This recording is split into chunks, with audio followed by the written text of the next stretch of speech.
This video presentation will be the development of a procurement schedule that will work in conjunction with a project schedule.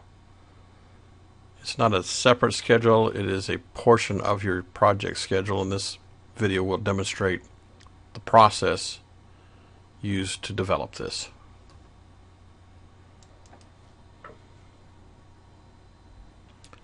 I find that one of the best sources to develop the scope of work for your procurement schedule is in the specifications table of contents. This gives you a list of all the general requirements, and it also gives the divisions that they're under and also the spec section.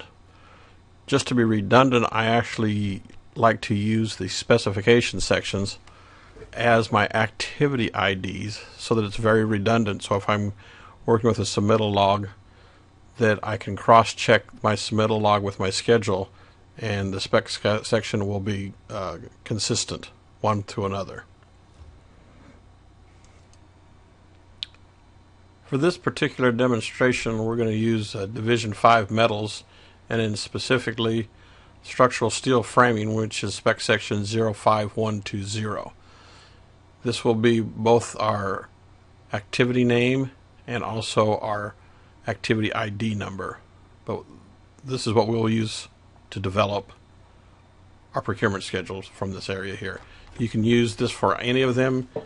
You don't need to use all of them, and so usually you'll go through and highlight, like I've done here, those items that you think will require extra scheduling effort by tracking the procurement of them.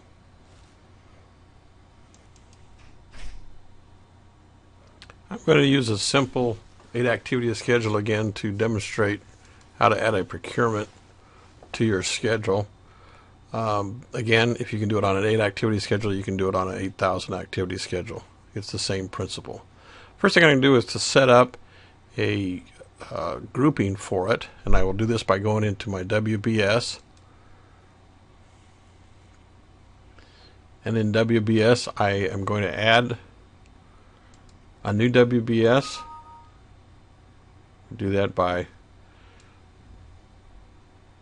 moving over here and hitting the plus.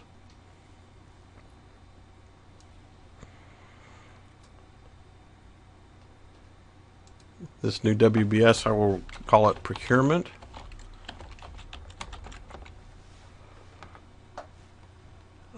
To take it a step further, I'm going to add another one. It doesn't make a lot of sense on the 8-activity, but if you're doing a larger schedule, it would. This one would be Division 5 metals. I want the procurement to be at the same grouping over here, so it sits underneath this the project closeout as opposed to a in-step from it. So to get that, I will come over here to my arrow. I'll arrow that over. And now we can see that the procurement is at the same category grouping as the project closeout, finishes, etc. The Division 5 metals will be a subcategory.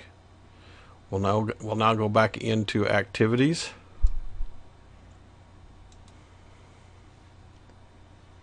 And you can see I have an area for procurement and Division 5 metals. I will now highlight the Division 5 metals, and I'm going to add just one activity for now. And I'll come here and I'll open up the activity ID just a little bit. A little bit more. The activity ID that I want to use for this is going to be 05120-00. Now with that in place, I'm going to add 3 more. You notice that it keeps the 05120, but adds a 10, a 20, and a 30.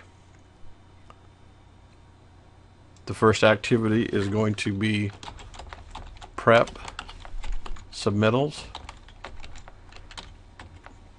prepping submittals is very generic. It can be shop drawings, catalog cuts, samples, mock-ups, etc. Prep submittals kind of covers all of it. This will be structural steel. Next one will be review and approve submittals for structural steel.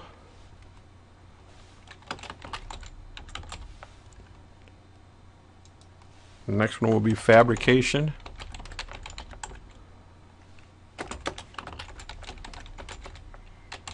Structural steel. And the last one will be delivery.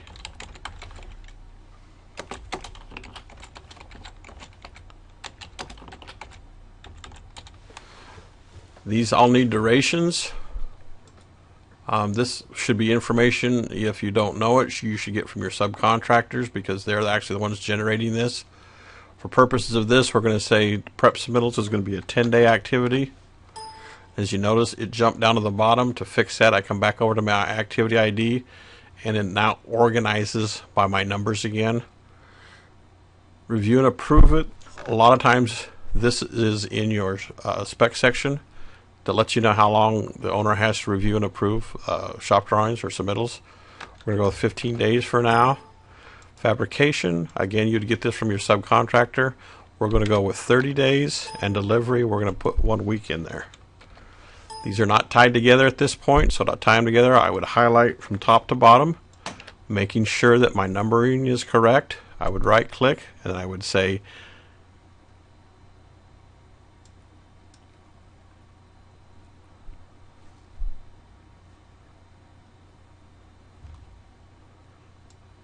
I want to make sure that you see this, that right click, that we have link activities. And so if I look at any one of these, you can see that they're all linked together. The prep of submittals would probably come from your notice to proceed. So I'll come down here to hit my assign start, and I'll, just for purposes of this, have it tied off of start. You can see that this is in the predecessor category.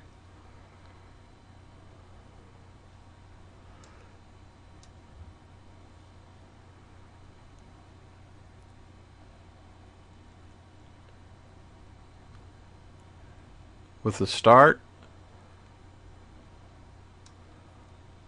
and I hit that as a plus. My delivery, I'll come over here and assign a successor.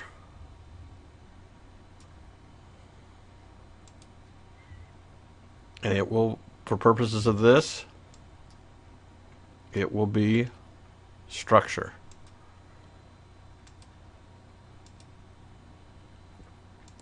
I want to see what the impact of this procurement is going to be. I calculate this.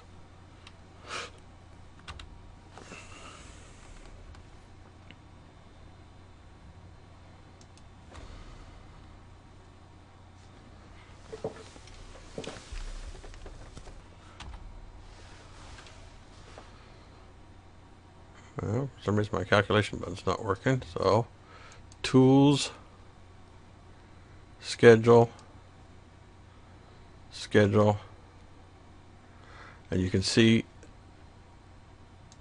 that the procurement has actually pushed out the structure installation. If I want to see what my logic looks like, I can come up here and turn on the logic buttons, and it will actually show